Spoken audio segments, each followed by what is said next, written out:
التوحد، وهو منهج الإيبلز الذي يرتكز عليه تقييم المهارات الوظيفية التي يجب أن نعرف مستوى الطفل فيها لنتمكن من التدخل.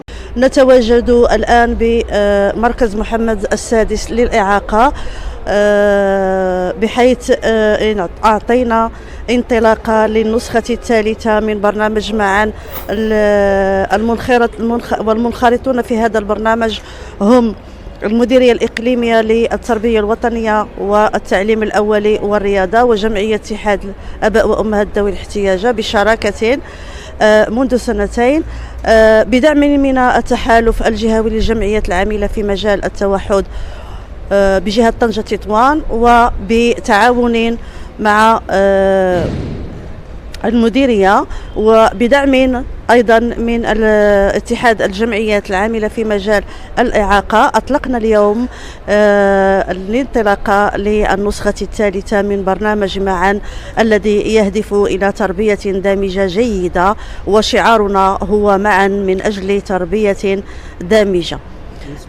كانت هناك فقرات مختلفة. أولا الكلمات رؤساء الجمعيات، ولرئيس الجمعيات العاملة في مجال الإعاقة، ولرئيس التحالف الجهوي للجمعيات العاملة في مجال التوحد جهة طنجة تطوان.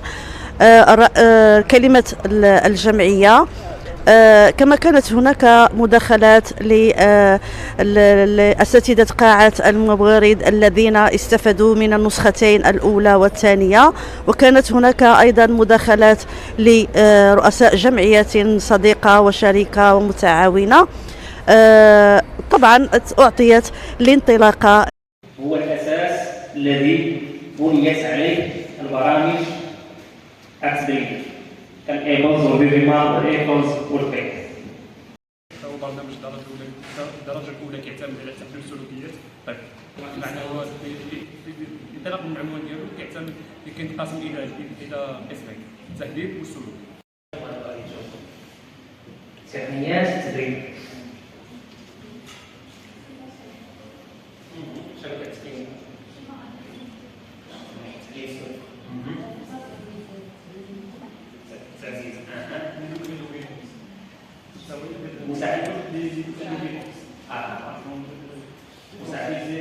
مساعدة جسدية بصرية، سماحة، إعادة.